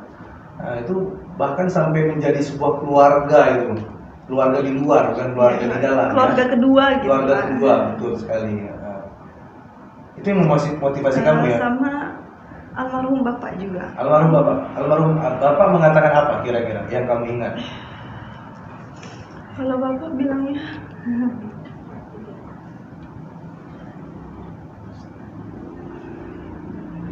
ya silakan Kak Putri. Ini memang perasaan hati memang susah teman-teman. Orang juga menangis. Jangan, Pak. Ya. Kira-kira pesan dari almarhum orang tuanya, dari bapaknya seperti apa? Putri, karya, Uray, Ferry Harian. kalau masalah wasiat gitu ngomong tak? Tidak. Pak, tidak. Karena pas di rumah sakit itu nggak sempat ketemu. Masya Allah. Itu menjadi penyesalan sendiri tuh ya kalau kita sebagai anak ya tidak berjumpa sama orang tua kita. Tapi itu bukan berarti kita sengaja teman-teman. Pasti ada alasan-alasan di balik itu. Nah, kira-kira apa yang memotivasi itu? Rupanya, Pak, saya ingin membuktikan kepada almarhum bapak saya bahwa saya ingin memberikan amal jariah ini kepada bapak saya, Pak, pada almarhum bapak saya. Pada waktu itu saya tidak sempat ketemu di detik-detik akhirnya seperti itu. Jadi pahala ini saya serahkan semuanya. Pahala ini saya berikan semuanya kepada almarhum bapak saya seperti itu. Barangkali seperti itu kali itu. Iya, Pak. Bapak mewakili saya. Ya, Bud, ya. Baik. Teman-teman, ya. Kita lanjut ke bagaimana menurut Kak Sela yang memotivasi Kak Sela, lalu bagaimana Kak Sela menjadikan survive dalam mengikuti perkuliahan ini sampai selesai. Silakan. Baik, Pak. Yang pertama itu pasti mama ya, karena mama itu Sosok ibu ya. iya benar banget, karena mama itu dari awal sangat mensupport anaknya, kemanapun dia pergi itu pasti bakal disupport, dan dari awal mau kuliah sama kayak yang teman-teman lainnya. Memang bukan mau masuk sini awalnya kan, tapi setelah masuk ke kampus IAI ini ternyata banyak pengalamannya, dan alhamdulillah mama itu selalu bilang apapun yang kakak lakukan tuh mama pasti support. Pasti support. Dan adik pun juga kayak gitu. Karena kan memang sekarang kami tinggal bertiga kan, semenjak orang tua pisahkan ya. SMA. Tapi Bapak masih sehat ya, alhamdulillah. Bapak masih kontak ya. Masih Pak. Masih kontak ya. Cuma tadinya kan memang ada kesenjangan Pak. Ya, betul. Baru-baru ini juga sih baik gitu. Jadi dari awal kuliah sampai sekarang ini baru ini baik Pak. Jadi benar-benar cuma mama sama adik aja yang support. Effortnya tuh dari mama sama adiknya. Jadi mama tuh selalu bilang pokoknya apapun yang kakak lakukan mama selalu support, dan buatlah hal yang terbaik dalam hidup ini, dan jangan gimana ya Pak, jangan main-main lah. Pokoknya benar-benar kalau kakak udah ngambil keputusan mau buat ini, ya lakukan, selesaikan dengan baik. Nah itu. Dan buat mama bangga dengan apa yang kakak lakukan gitu. Itu sih pasti Pak. Memang ya teman-teman. Iya. Mau laki-laki mau perempuan, tetap sosok yang paling berpengaruh dalam hidupnya itu adalah sosok ibu ya teman-teman. Sosok mama ya, atau mama, kalau Pak Urai panggilnya mama ya. Jadi memang Pak Urai menyelesaikan kuliah Pak Urai itu karena salah satunya yang memotivasi juga memang mama gitu ya. Karena Pak Urai tidak ingin membuat orang tua Pak Urai, khususnya mama Pak Urai itu sedih karena apa perbuatan yang Pak Urai lakukan ini mungkin membuat hati orang tua merasa sedih seperti itu.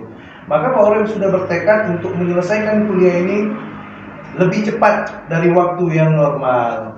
Nah itu Pak Urai bikinkan sebagai motivasi. Nah itu juga terjadi kepada para wisudawan ini dengan hasil yang kumlot, karena mereka menjadikan orang tuanya itu sebagai motivasi. Ada juga yang menjadikan teman-temannya, circle dari teman-temannya itu menjadi salah satu motivasi. Nah ini maksudnya kalau dari teman-teman itu menjadi motivasi itu teman-teman,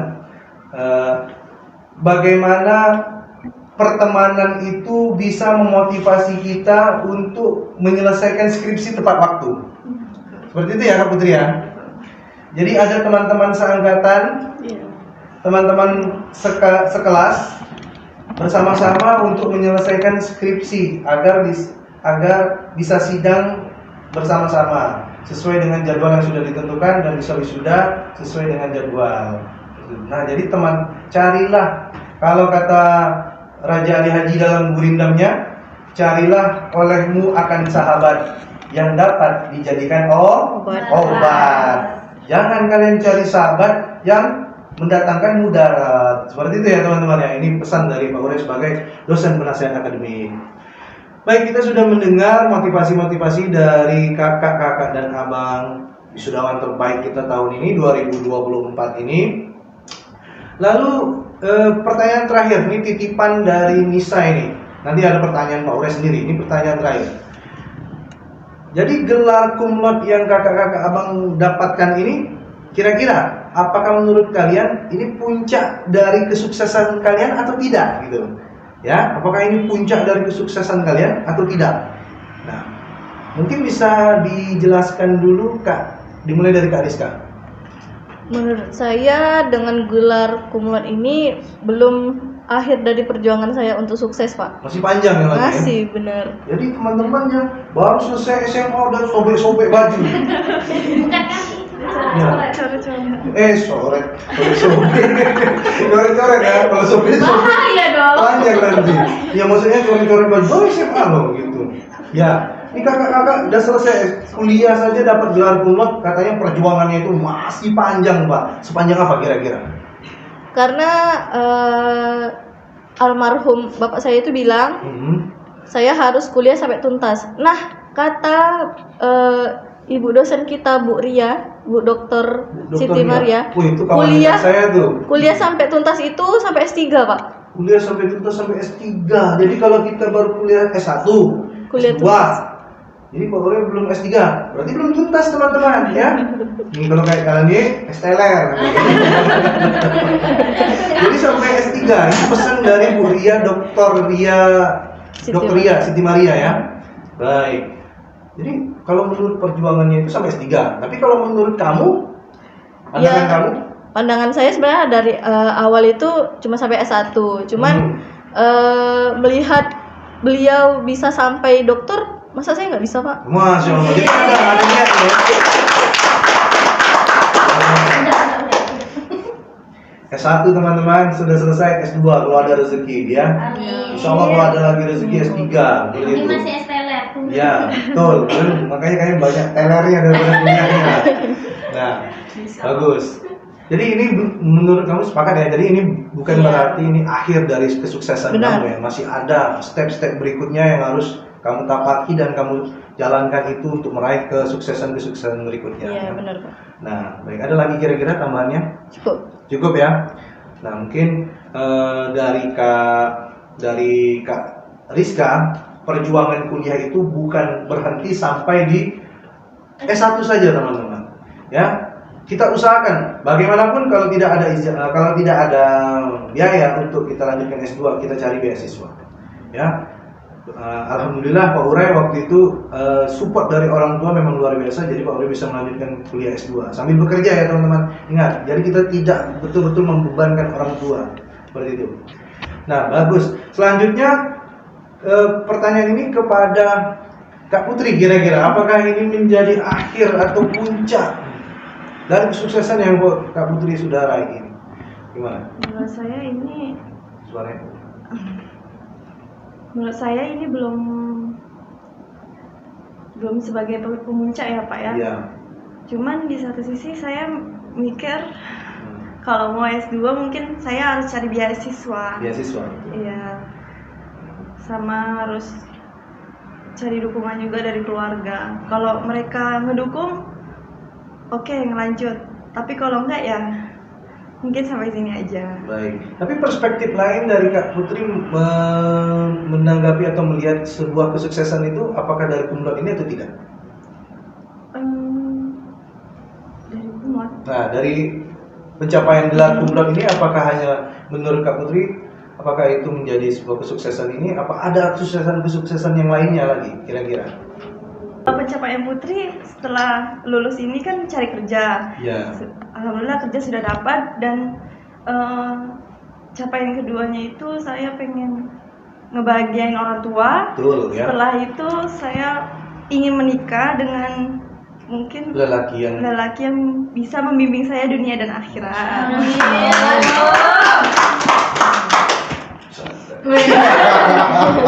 Ada Bang Malik di sini. Ya. Oh, jadi. Oh, udah ada Bang. Ini kan sedikat ya. Ini berarti dia setia. Setiap lingkungan ada. Lalu pun apa lagi kira-kira Kak Putri? Menikah dengan laki-laki yang bisa membimbing dunia akhirat. Nah, jadi artinya kesuksesan itu banyak sekali ya, gitu indikatornya ya teman-teman ya. Jadi relatif teman-teman. Bagaimana kita menyikapi sebuah kesuksesan itu dari sudut pandang kita dan dari kembali lagi kepada diri kita ya. Dari niat awal kita untuk meraih apa yang menjadi tujuan kita dan cita-cita kita. Itu salah satu hal-hal yang dapat kita jadikan sebagai indikator-indikator dalam kesuksesan. Baik, saya rasa itu cukup Kak Putri ya. Selanjutnya mungkin bisa dijelaskan oleh Kak Sila. Silakan Kak Sila. Baik Pak, kalau menurut saya ini sebuah awal kesuksesan ya dengan kumulasi. Awal ya? Awal. Belum Awal, akhir? Belum Belum, baru masih awal. jauh? Masih jauh banget Masih Pak. jauh banget, ya? Masih harus cari pekerjaan yang jauh lebih baik mungkin. Dan karena saya sarjana ekonomi jadi ada lah niat untuk buka usaha gitu ya Pak. Mungkin Masya cari Allah. modalnya Iya, dulu. berwirausaha gitu Iya ya. benar, mungkin ya. Dengan cara apa itulah. tuh? Usaha apa itu?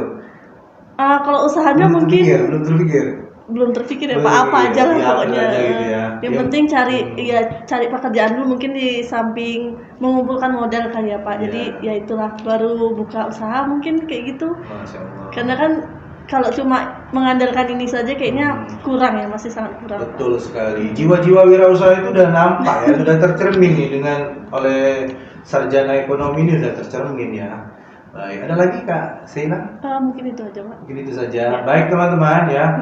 Jadi teman-teman, sebagai seorang wisudawan yang memiliki gelar cum laude ya teman-teman, tentu saja itu tidak menjadi hal yang sulit dalam mencari pekerjaan. Karena teman-teman tidak harus mengharapkan pekerjaan itu dari ijazah. Kita juga bisa menghasilkan lapangan pekerjaan. Kita juga bisa membuat lapangan pekerjaan sendiri. Karena kita sarjanawan lulusan cum laude ini yang memang harus anti mainstream dari teman-teman mahasiswa yang lulus biasa-biasa saja. Nah, seperti itu. Itu tadi yang disampaikan oleh Kak Sheila ya dari Ekonomi Syariah. Selanjutnya Bang Malik dari Tadris Bahasa Inggris. Apakah ini sudah menjadi final destination Abang mendapatkan gelar cum laude ini? Tentu tidak ya. Jadi karena kalau saya prinsipnya begini Pak, bagaimana saya bisa bermanfaat untuk banyak orang dan manfaat itu tetap kekal bahkan ketika saya sudah tidak di dunia ini lagi. Menjadi amal Jariah. jari. Jadi setidaknya sebagai contoh, saya sudah lama kepikiran saya tuh ingin nulis, walaupun tidak berhubungan dengan bahasa Inggris, kan saya bisa nulis yang berhubungan dengan agama. Jadi seandainya saya tidak ada lagi, nama saya tetap ada orang baca. Masya Allah. Kemudian diisi kata-kata saya, penyampaian saya itu tetap bisa orang baca. Nah itu setidaknya yang saya ingin saya kejar terus menerus. Jadi samping juga masalah menikah lah, bikin usaha itu tetap ada juga Pak pikiran. Cuma setidaknya secara prinsip bermanfaat dan manfaatnya kekal sampai saya sudah tiada di dunia ini gitu. Masya Allah, luar biasa ya. Jadi kesuksesan di mata Bang Malik ini ya bukan hanya di dunia saja, tapi di akhirat seperti itu ya teman-teman ya. Jadi kalau kita berdoa, Rabbana atina fid dunya hasanah wa fil akhirati hasanah wa qina azabannar. Artinya kita ingin meminta ridhoan Allah untuk mendapatkan kesuksesan di dunia maupun di akhirat.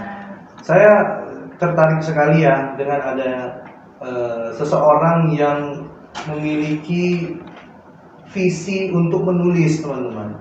Karena saya mengingat kata salah satu dosen saya, kalau manusia mati itu meninggalkan tulisan teman-teman. Ya kan ada peribahasa ya, kalau harimau mati meninggalkan belang seperti itu ya. Tapi kalau manusia mati itu meninggalkan tulisan. Dan menurut saya meninggalkan tulisan yang bermanfaat, ilmu yang bermanfaat dan bisa didapatkan atau bisa diimplementasikan oleh orang banyak, itu menurut saya merupakan kesuksesan seorang di dunia maupun di akhirat seperti itu. Baik, terima kasih sudah menjawab sesi yang ini ya kakak-kakak dan abang-abang semua. Nah, ini pertanyaan khusus dari Pak Urai untuk menguji bagaimana kredibilitas dari cum laude teman-teman. Tadi Bang Malik IPK-nya 3,90, Kak Sheila 3,69, Kak Rizka 3,74, Kak Putri 3,77. Pertanyaannya untuk Kak Putri. Bagaimana cara kita menyikapi akhlak anak muda zaman sekarang? Karena kakak cum laude jurusan Pendidikan Agama Islam. Silakan. untuk akhlak ya. Jadi untuk akhlak itu guru sebagai contoh seperti bahasa Jawa ya. Guru itu digugu lan ditiru. Lan ditiru. Iya, lan ditiru. Nah, jadi guru harus memberi contoh akhlak yang baik kepada anak-anak muridnya. Dan untuk akhlak sendiri itu sebenarnya mungkin kalau di sekolah kan lebih ditujukan ke guru ya. Tapi di sisi lain orang tua juga berperan penting untuk membentuk akhlak anak itu sendiri di rumah. Ada tridharma, tripusat pendidikan ya. Ya. Guru, keluarga, masyarakat. Ada lagi mau ditambahkan? Ada sedikit tambahan Pak. Jadi untuk akhlak itu nomor 1 ya dibanding dengan ilmu. Jadi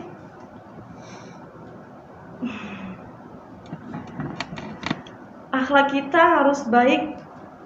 Walaupun kita misalnya kita nih cum laude, ilmu kita tinggi, tapi akhlak dan adab kita tidak bagus atau tidak baik kepada orang tua atau orang lain, itu sama aja tidak ada artinya. Tidak ada artinya. Jadi utamakan akhlak dan adab baru ilmu. Ilmu, Masya Allah. Kita Mungkin juga. itu.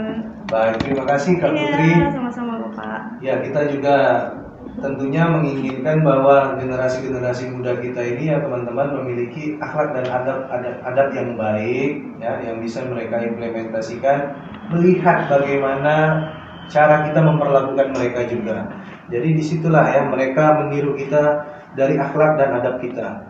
Baik, terima kasih. Selanjutnya Kak Rizka dari wisudawan cum laude jurusan PGMI ya. Bagaimana, karena PGMI ini berarti interaksinya dengan sekolah dasar. Jadi bagaimana mengatasi kesulitan mengajar nih kalau di SD? Sebenarnya mengajar SD itu tidak sulit karena mata pelajaran yang kita ajarkan juga dasar ya Pak. Dasar. Hanya kalau anak SD itu kita harus benar-benar sabar. Ekstra sabar ya? Iya, sabarnya harus dikuatkan.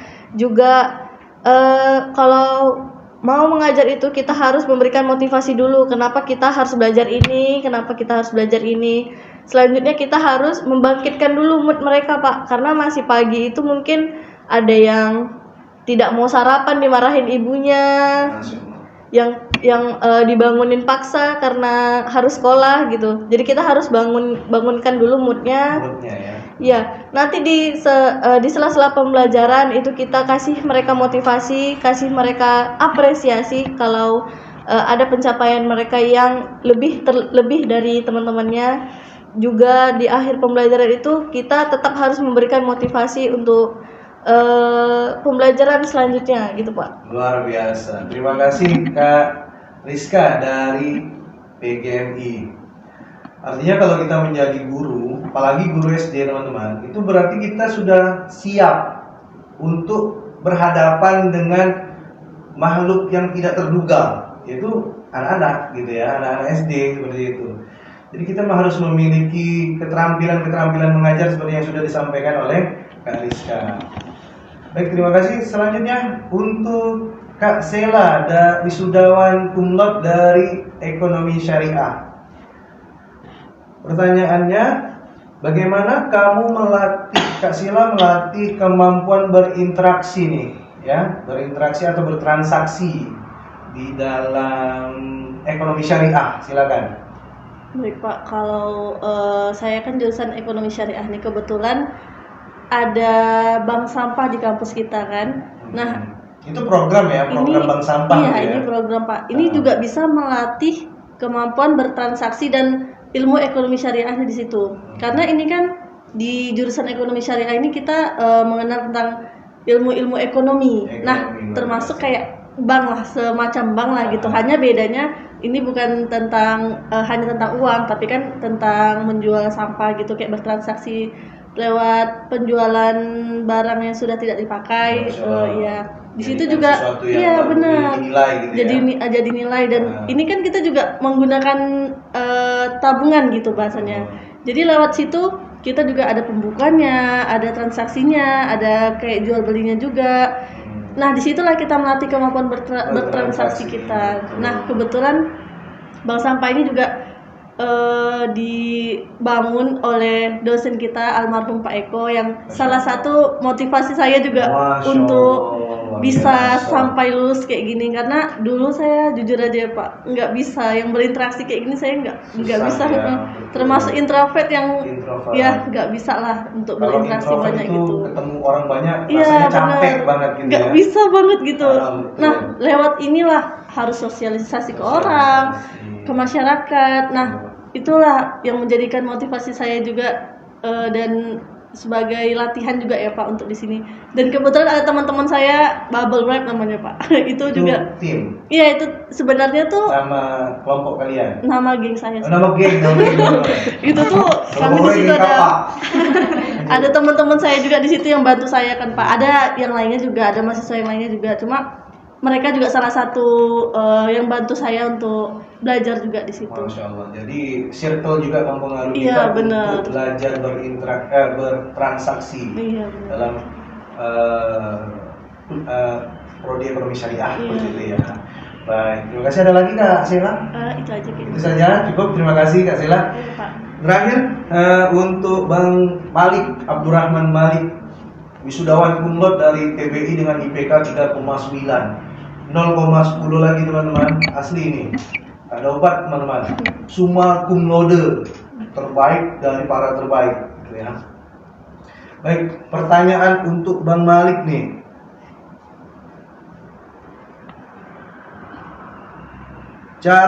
Bagaimana cara Bang Malik untuk berbahasa Inggris yang baik, ya, baik selama menjadi mahasiswa di Tadris Bahasa Inggris. Karena bahasa Inggris itu tidak semua orang bisa loh teman-teman. Bahkan jurusan bahasa Inggris sekalipun kalau dia tidak pede untuk menggunakan bahasa Inggris, dia tidak akan bisa berkomunikasi dengan bahasa Inggris yang baik. Gimana Bang kira-kira? Oke, baik. Jadi untuk komunikasi di sini memang termasuk problem yang ada di Indonesia. Jadi selama saya ke Malaysia, saya pernah ke India, itu orang kalau sudah kuliah walaupun bukan bahasa Inggris, mereka rata-rata bisa berbahasa Inggris, bicara Kalau sudah keluar negeri ya. walaupun mereka bukan ambil bahasa Inggris. Tapi kalau yang tidak sekolah mungkin lah kan. Nah, tapi kalau yang sampai tingkat jenjang perguruan tinggi, mereka biasanya sudah bisa bahasa Inggris walaupun sederhana. Itu bahasa Inggris survive berarti ya.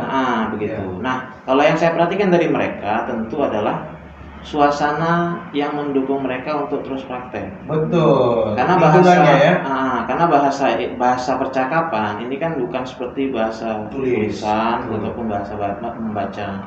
Tapi percakapan ini adalah praktek. Dan untuk saya pribadi, saya terus belajar, Jadi saya itu nggak pernah menghafalkan kosakata sehari 10, sehari 20, tidak pernah. Tidak pernah. Saya justru belajar itu nonton film, ada kalimat-kalimat yang menarik, saya catat, saya tengok Jadi terjemahannya dalam apa. ilmunya ya. Saya tengok apa sih terjemahannya ini. Biasanya yang seperti itu lebih kuat, lebih nempel di ingatan. Karena kita simak, kita tulis dan kita simpan begitu ya. Kemudian yang kedua dari membaca. Membaca ini saya sering dulu, kalau saya kepo sama satu artis, saya biasa baca Wikipedia. Tapi saya nggak mau baca Wikipedia bahasa Indonesia, Bahasa Inggris. bahasa Inggris, dan itu termasuk membantu. Banyak kosakata yang saya dapatkan. Nah, kemudian yang terakhir tentu praktek. Itu kan hanya kemampuan mengingat kosakata. Nah, praktek di sini adalah kita butuh suasana di mana orang-orang itu mau berbicara bahasa Inggris. Dan tentunya lebih bagus lagi kalau bisa praktek dengan orang yang tidak bisa berbahasa Indonesia, Pak. Karena kalau kita praktek dengan sesama kawan yang bisa bahasa Indonesia, ketika tidak tahu suatu kata, akhirnya ujung-ujungnya bisa bicara Indonesia lagi. Ahli bahasa namanya itu. Nah, tapi kalau survive tadi, saya tidak bisa bahasa India misalnya. Orang India tidak bisa bahasa Indonesia. Otomatis harus Inggris terus. Ya, Begitu. tahan di situ ya. Nah, di situ akhirnya terbantu saya. Saya terpaksa harus bisa terus mempelajari sampai akhirnya bisa lancar. Begitu. Masya Allah. Terima kasih Bang Malik ya. Jadi teman-teman, kalau teman-teman di jurusan Tadris Bahasa Inggris kah atau non Tadris Bahasa Inggris, teman-teman ketika ingin memperdalam keilmuannya atau speaking Englishnya very well, ya misalkan seperti itu, banyakkan konten-konten Inggrisnya. Dan buat situasi itu, settinglah situasi atau lingkungan itu terpaksa kalian harus menggunakan skill Inggris kalian yang pas-pasan. atau survive di dalamnya. Nah, itu membuat kalian akan terampil dan berani dalam menggunakan bahasa Inggris yang baik. Nah, tapi kalau kalian bahasa Inggrisnya itu hanya untuk keren-kerenan, bikin status WA, mending mundur wir. Gitu ya. Mending mundur wir gitu ya. Baik, saya rasa itu jawaban dari Bang Malik sangat memberikan edukasi juga gitu kepada teman-teman bahasa Inggris. Nah, teman-teman, kita sudah di akhir dari sesi podcast kita pada hari ini. Pak Uray ingin bertanya ya secara personal nih kepada teman-teman. Kira-kira dosen favorit kalian ini, pasti jurusan masing-masing berbeda-beda ya. Makanya Bapak Ibu dosen yang Tolong Tanjung Pinang, tonton nih podcast ini. Ya. Siapa yang akan menjadi dosen favorit dari wisudawan kumlot terbaik 2024 tahun ini?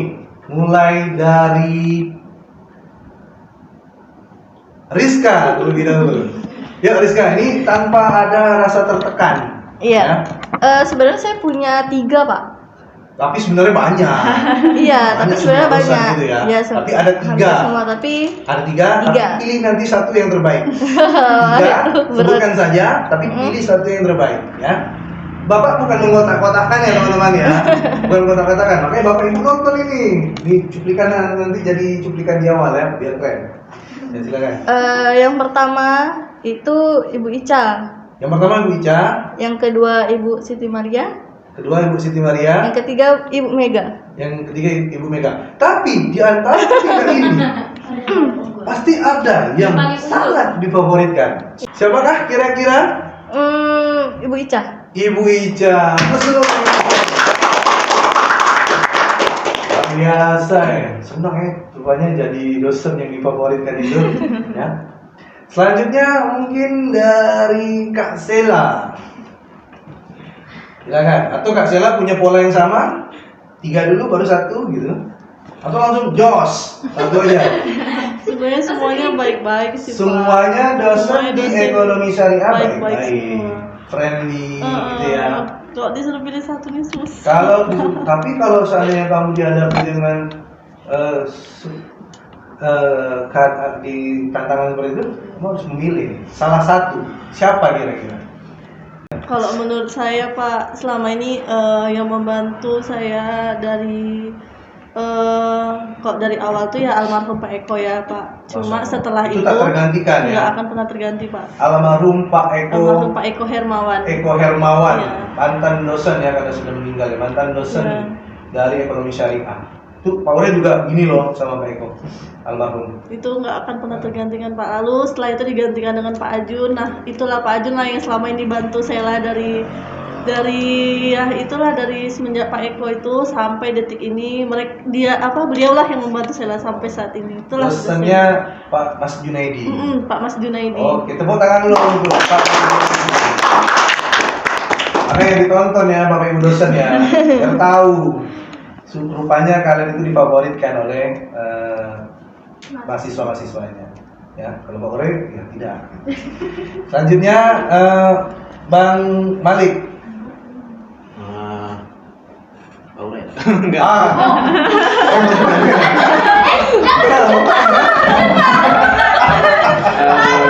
Tapi tak mungkin.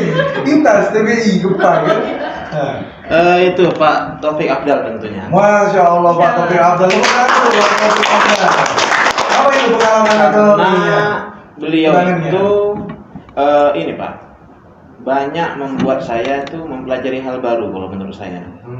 Dan beliau juga dari awal saya masuk kuliah, ketika itu kan nama saya sudah disebutkan oleh kawan saya Pak Fadil Rizky itu kan ke Pak Taufik. Pak Taufik itu langsung hubungi saya beliau.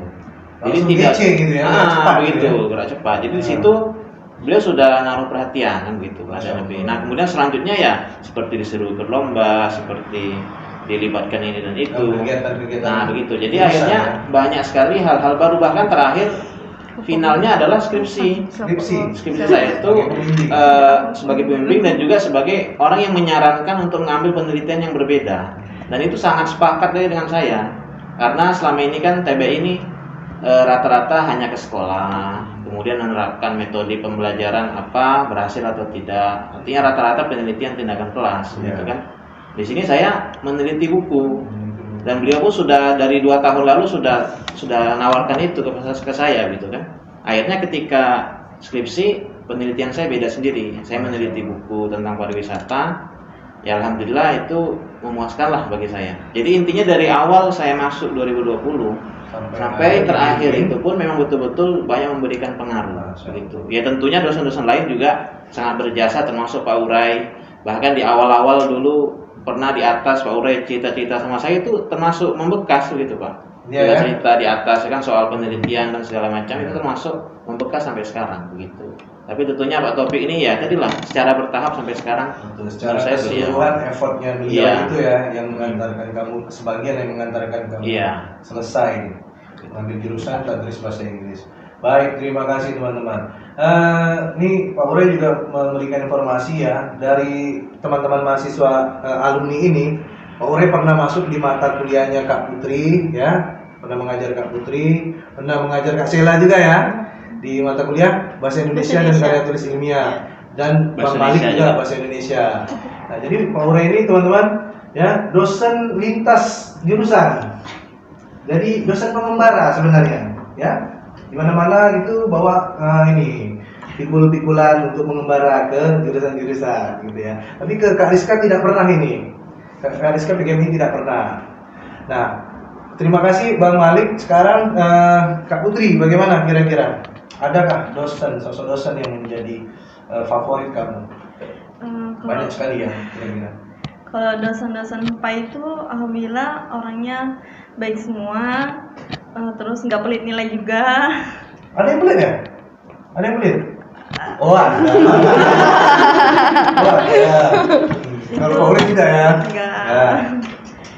Untuk favorit di sini saya memfavoritkan untuk Bu Mila. Bu Mila sekali ya. Nah makanya Bapak Ibu tonton Bapak Ibu supaya kalian tahu gitu. Bapak Ibu tahu kalau teman-teman mahasiswa ini memfavoritkan Bapak Ibu. Kalau Bu Mila, kenapa Bu Mila? Bu Mila ini seperti sudah saya anggap ibu kedua saya di kampus, karena beliau itu sangat luar biasa baik sekali.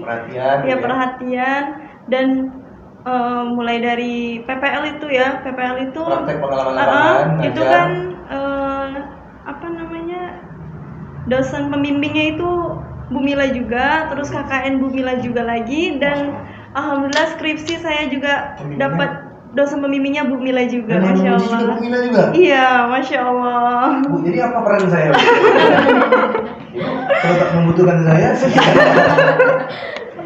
Jadi alhamdulillah sebenarnya qadarullah teman-teman, sesuatu itu sudah ditetapkan oleh Allah. Kalian bertemu dengan saya hari ini, itu karena kita ini sudah ditakdirkan teman-teman. Ya, di tengah-tengahnya pasti ada hikmah. Apa itu pembelajaran yang bisa kita ambil? Jadi sebenarnya seperti itu ya. Bukan berarti saya ketemu dia terus, sial betul saya ketemu dia terus supaya nanti jadi jodoh kita, kan tidak ada yang tahu. Seperti itu kan. Nah, tadi ini salah satu bagian dari qadarullah itu merupakan memang takdir kamu lah ya, ketemu dengan Bu Mila dan kamu memfavoritkan Bu Mila sebagai dosen favorit saya. Ada lagi kesan-kesan yang lain? Ada? Cukup itu aja. Baik, terima kasih. Baik, sebagai closing statement kita untuk menutup segmen ini dalam podcast Kampus Akademik, ya kita sudah bersama dengan narasumber kita atau gestar kita, cum laude di jurusan mereka masing-masing. Sekarang untuk menutup segmen ini, Pak Urai minta kepada mereka memberikan kata-kata hari ini yang dimulai dari Bang Malik terlebih dahulu. Silakan Bang Malik dari Tadris Bahasa Inggris. Lihat ke sana Bang. Kata-kata hari ini. Kata-kata hari ini inna ma'al usri yusra. Jadi setiap kesulitan akan ada kemudahan. Jadi kita jangan mengharap segala sesuatu itu mudah, tapi kita harus mengalami kesulitan terlebih dahulu. Kemudian yang kedua juga setiap pilihan kita akan ada konsekuensi yang harus kita bayar ke depannya. Dan harapannya kalau kita membayar konsekuensi itu kita akan mendapatkan hasil yang bagus. Begitu saja. Terima kasih. Terima kasih, tepuk tangannya dong. Luar biasa. Kata-kata hari ini dari Kak Sela, Ekonomi Syariah. terima kasih. Saya ingin mengucapkan terima kasih kepada para dosen saya ekonomi syariah yang telah baik sekali selama ini membimbing saya, kepada Pak Mas Junaidi, Bu Mardia, Pak Imadudin dan Bu Novi yang selama ini sudah membimbing saya. Dan jangan putus asa, jangan pantang menyerah, semangat terus, belajar terus jika ingin mendapatkan apa yang kita inginkan. Dan jangan lupa membahagiakan orang tua. Apapun yang kita lakukan itu semua atas rahmat berkat dari orang tua kita juga. Masya Allah. Oke, kata-kata hari ini dari Kak Rizka PGMI. Baik, sebelumnya saya berterima kasih kepada dosen-dosen saya dari PGMI, Ibu Ica, Pak Nur, Bu Mega, Bu Ria, Pak Syarif, dan lain-lain. Untuk kata-kata hari ini, sehari kamu menunda skripsimu, maka akan tertunda juga kesuksesanmu. Masya Allah. Dan Buka lagi. oke, kata-kata hari ini dari Kak Putri PAI. Silakan Kak. Baik, sebelumnya saya ucapkan terima kasih kepada dosen-dosen tercinta saya. Ada Bu Mila, ada Pak Fadil, ada Pak Urai, ada Bu Nelly, ada Pak Ari, terus ada lain sebagainya yang mungkin tidak bisa saya sebutkan satu persatu. Kata-kata hari ini, jangan lupa bersyukur ya guys. Oke. Baik teman-teman, dari keempat gestar kita sudah memberikan kata-kata hari ini sekaligus closing statement mereka untuk mengakhiri segmen dari podcast Kampus Akademik, ya. Nah, untuk itu podcast kita juga sudah selesai, sudah berakhir, ya. Teman-teman jangan lupa untuk like, comment, dan subscribe channel kami agar terus berkembang. Dan bagi teman-teman yang ingin menjadi narasumber dalam podcast kami, silakan hubungi ke nomor kontak di bawah ini. Tolong edit. Nah, akhirul kalam, Pak Urai dan 4 gestar kita mengucapkan wabillahi taufiq wal hidayah. Wassalamualaikum warahmatullahi wabarakatuh. Waalaikumsalam.